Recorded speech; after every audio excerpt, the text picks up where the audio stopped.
Hi friends, இன்றைக்கு நான் உங்களுக்கு crispy bread rolls செய்து காட்ட போறேன் எப்படி செய்யறதுன்னு. Very easy தான். உங்களுக்கு சாப்பாடு ஒன்றும் வீட்டில் இருக்காட்டி ஏதாவது கறியை மேக் பண்ணிட்டு குயிக்லி இதை நீங்கள் செய்யலாம். முதலில் பொட்டேட்டோவை அவிச்சு அதில் நல்லா துருவி வைக்கிறேன். இதில்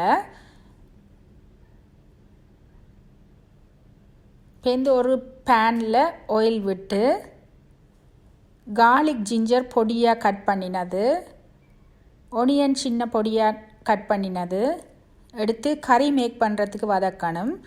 இப்போ க்ரீன் சில்லி ஆட் பண்ணுறேன். அதையும் கொஞ்சம் குக் ஆன உடனே சால்ட் போடுறேன். Chilli powder, paprika powder 2 சேர்த்துருக்கிறேன். இது பன்னீர் வந்து ஃப்ரெஷ் பன்னீர். கட் பண்ண தேவையில்லை, நீங்கள் உதிரியாக தான் இது வரும். அதை இதோடு சேர்த்து மிக்ஸ் பண்ணுறேன். ஸ்லோ ஃப்ளேமில் விட்டு கறி மேக் பண்ணுங்க. இப்போ நான் பொட்டேட்டோ துருவி வச்சதை ஆட் பண்ணுறேன். மிக்ஸ் பண்ணி கொஞ்சம் நேரம் குக் பண்ணுங்க. அதை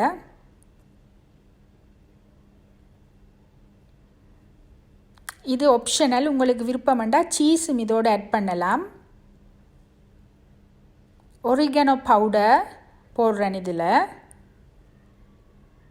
இப்போ கறி ரெடி ஆயிட்டுது.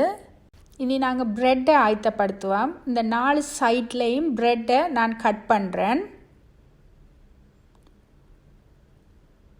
ஸ்கொயர் பீஸாக வர்ற மாதிரி கட் பண்ணி எடுங்கோ.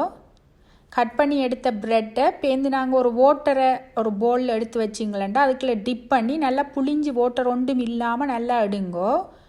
ஸ்குவீஸ் பண்ணி நல்லா வாட்டரை வெளியில் எடுங்கோ. இப்போ ப்ரெட் வந்து உங்களோட விரும்பின ஷேப்புக்கு அது நல்லா வந்துடும் மெல்லிசை.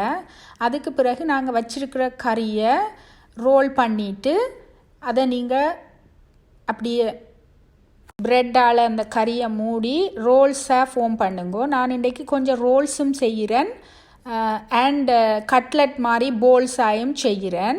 பேருந்து நீங்கள் இதுக்குள்ள டிப் பண்ணி எடுங்கோ ப்ரெட் க்ரம்ஸில்.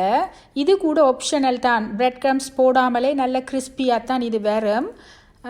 நீங்கள் விருப்பமண்டா ப்ரெட் க்ரம்ஸ் போடலாம், இல்லாட்டி போடாமல் விடலாம். இப்போ நான் இது ரோல் மாதிரி செய்கிறேன். ரோல் மாதிரி செய்கிறதுக்கு இந்த ப்ரெட்டின் 4 சைட்ஸை மட்டும் நீங்கள் சாடியாக டிப் பண்ணிட்டு வாட்டருக்குள்ள நல்லா ஸ்குவீஸ் பண்ணிவிட்டு அதை நீங்கள் ஒட்டலாம். பேக் மாதிரி வரும். அப்படியே ரப் பண்ண ஈஸியாக பேக்கிங் மாதிரி வடிவான ஷேப்புக்கு வரும். இப்போ 2-3 இதில் செய்து வச்சுருக்கிறேன் ரெடியாக ஃப்ரை பண்ணுறதுக்கு முதல். இனி நீங்கள் டீப் ஃப்ரை பண்ண வேணும். ஆயில் நல்ல ஹீட் சூடேறின பிறகு போட்டுடுங்கோ. கன நேரம் விட தேவையில்லை, கலர் டக்கண்டு சேஞ்ச் ஆகிடும். ஒரு சைட்டுக்கு ஃப்ரை ஆன உடனே மற்ற சைட்டுக்கு நீங்கள் திருப்பிட்டு கோல்டன் கலர் வந்த உடனே எடுங்கோ. இது சோஸ் வேணுமெண்டா சோஸோடு சாப்பிட்லாம், ஆனால் சும்மாவும் சாப்பிட்லாம். நல்ல ஸ்நாக்ஸும் அண்ட் இது டேஸ்டியாக இருக்கும். இந்த வீடியோ பிடிச்சிருந்தா நீங்களும் இதை மாதிரி செய்து வீட்டில் சாப்பிடுங்கோ அண்ட் சப்ஸ்கிரைப் பண்ணுங்கோ, லைக் பண்ணுங்கோ. Thank you so much.